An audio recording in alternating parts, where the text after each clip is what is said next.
पालकमंत्री जनतेची दिशाभूल आणि समाजांची दिशाभूल करत आहे.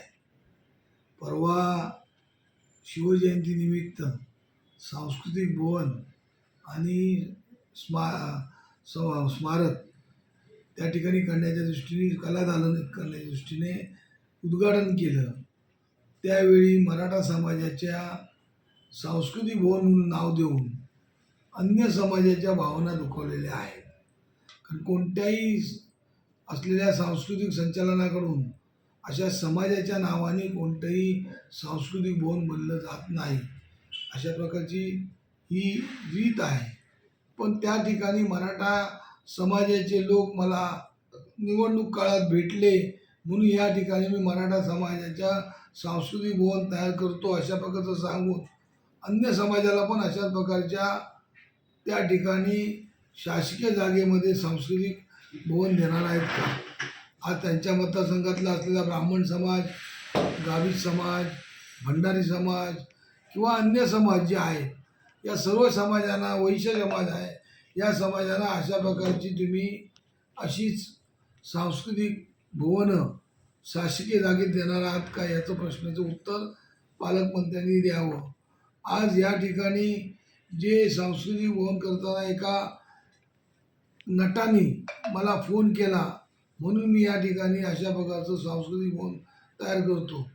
पण ज्या असलेल्या सांस्कृतिक भवन, जे मालवणमधलं सांस्कृतिक भवन, त्यामुळे अनेक नट व्यावसायिक नाटकातले अनेक नटाने जी आपली असलेली व्यथा किंवा असलेली जी दशा त्या ठिकाणी मान्य केली किंवा काही रीलच्या माध्यमातून प्रसिद्धी केली, त्या असलेल्या उभारलेल्या मामा वरेरकर नावाचं नाट्यगृह आहे. ज्या मामा वरेरकर हे नाटकाचे जनक आहेत, त्या नाट्यगृहामध्ये पण अशा प्रकारची जी परिस्थिती असेल त्यावरती निधी द्यायला आपल्याला जमलं नाही किंवा पालकमंत्री म्हणून ते आपल्या मतदारसंघात नाही म्हणून लक्ष दिलं नाही.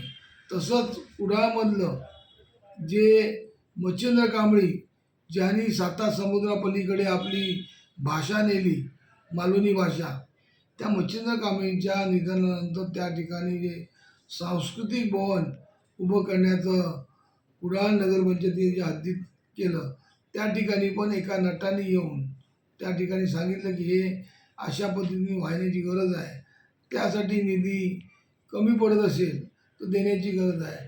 त्या ठिकाणी निधी न देता प्रत्येक कार्यक्रमात निधी कमी पडू देणार नाही अशा प्रकारची भाषणं करून अशा असलेल्या कामाला निधी देता येत नसेल आणि अशा पद्धती करत नसाल.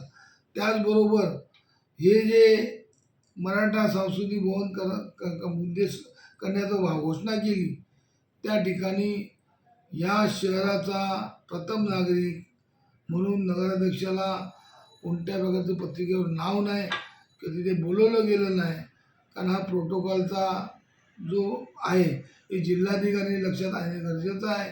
जिल्हाधिकाऱ्यांनी अशा प्रकारचा प्रोटोकॉल पाळताना नगराध्यक्षांनी कोणत्या पक्षाचा, कोणत्या विचाराचा, कोणत्या सर्व लोकांच्या मताचा असला तरी त्याला त्या ठिकाणी एक नगराध्यक्ष म्हणून बोलवण्याची गरज होती.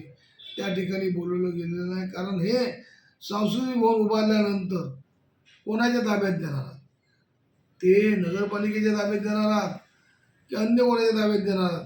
याचा काय निर्णय झाला आहे काय? अद्याप त्या सांस्कृतिक भवनाचं किंवा कलादालनाचं फक्त डिझाईन तयार झालं आहे, पण त्याच्यावरती अद्याप टेंडर झालेलं नाही आहे. म्हणजे जनतेची दिशाभूल, जनतेच्या डोळ्यात धूळफेक करण्याचं काम जिल्ह्याचे पालकमंत्री सातत्याने करत आहेत आणि सातत्याने बोलत आहेत. त्याच्यावरती आता जनतेने प्रत्येक समाजाने अशा प्रकारची मागणी करून पालकमंत्र्यांना विचारला पाहिजे की आम्हाला पण आमच्या समाजाला अशा प्रकारचं जे असले सांस्कृतिक भवन द्या. मराठा समाजाला एकाला दिल्याबद्दल आमचं दुमत नाही, पण मराठा समाजाच्या बाबतीत जर असेल, जे असलेलं आपल्या जिल्ह्याचं मराठा समाज जे सांस्कृतिक भवन आहे त्याचे अध्यक्ष तुमचे वडील या जिल्ह्याचे खासदारच आहेत. ते आज किती वर्ष अध्यक्ष म्हणून ते अपूर्ण राहिलेले आहे. ते पूर्ण करण्यासाठी प्रयत्न करण्याची गरज आहे. त्यामुळे प्रत्येक ठिकाणी अशा प्रकारे होत असेल तर या विरोधात आम्ही तक्रार करणार आहोत.